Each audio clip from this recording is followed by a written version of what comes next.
Hey, welcome back, Big Board. So let's have a quick catch up on CV. It's a 10 a.m. turn, and per the sequence of play, one of the things that happens first is the plane readiness steps organized. We launch aircraft, all this sort of fun stuff. Get ready to launch, I should say. Do weapon changes, form up air units, and things like that. Then there's a ship plotting and movement phase. Then there's an air initiative roll phase. Then there's the air movement phase based on whoever got to be have initiative first, right? So I have logged and recorded the movement of the Imperial Japanese Navy forces that you're aware of, and they have moved. Now, unfortunately, because I was successful with the Zeros knocking out the Catalina step that was there, this presents a bit of a problem for you guys. That it's not really something that I can, put a poll up and ask you, do you want to move left, move right? I probably just need to move in the best interests of yourselves, number one, and number two, also try and maintain some sort of integrity around the spacing of these guys, because anything outside of 3 hexes, unless you've got radar from Midway, a CV, or a battleship, as the Americans, anything outside of 2 hexes, really, you're not going to know there's something there. And in cloud, then that distance becomes less, right? And as I've mentioned to you before, the maximum movement rate is 2 hexes. There are some units that can only move 1. On the Japanese side. Now,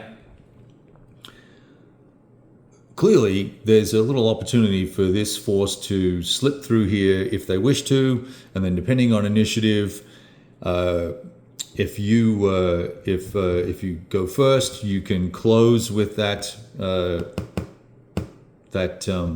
force and get a better look at it in the open, and you'll know roughly how many ships there are and stuff like that. But you won't know exact details unless I think you're basically over the top of it. It's got to be 0 distance to get 5x5 data. So I'm wondering what you guys want to do.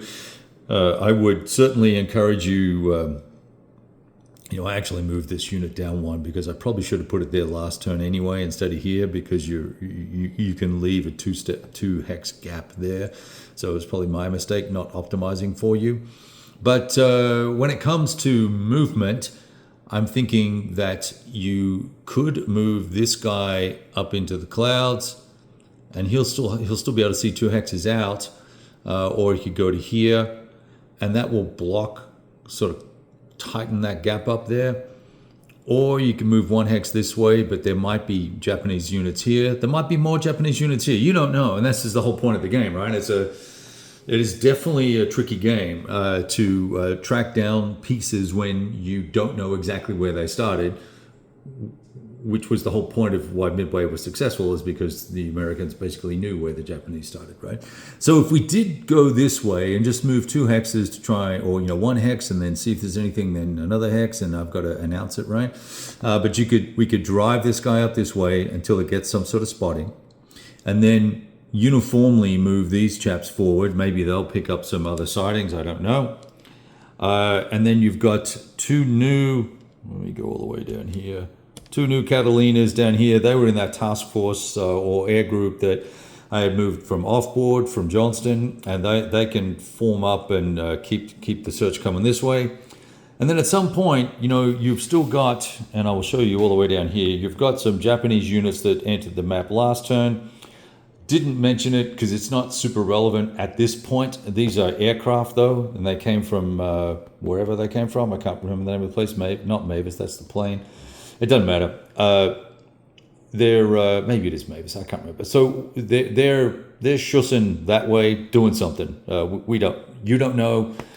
We'll worry about that later. Okay. Now, this huge gap here, there could have been units that ended here, or set up in these 2 areas and are going that way, and you have not got any coverage there. But as these guys pick a formation, you will be able to, you know, depending on how far you go, swing back around and possibly find whatever is coming this way, if there is something coming this way. Yeah.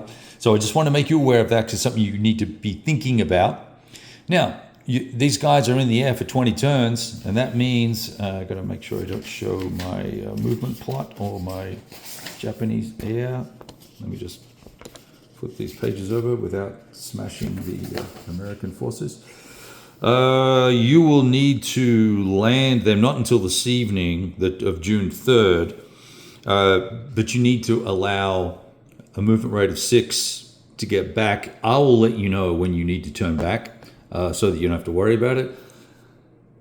What that means then is you can launch aircraft from Midway to supplement, replace, substitute in for them. And you have a number of, well, they're bombers. There's some fortresses here. I've got 3, 4, 5, oh no, I've got 8. You've got 10 aircraft that you could get up in the air that I've moved for you from Hawaii into the zone, and you've got some more aircraft coming in. Oh no, that's your Navy. You've got some other aircraft that will arrive in a little while as well. All right, so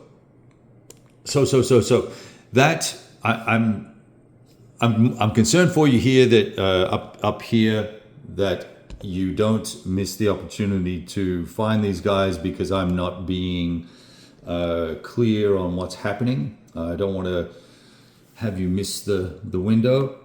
This force here, you know, it's 5 destroyers. You may want to shadow it. I think someone said in the notes that they want to shadow it.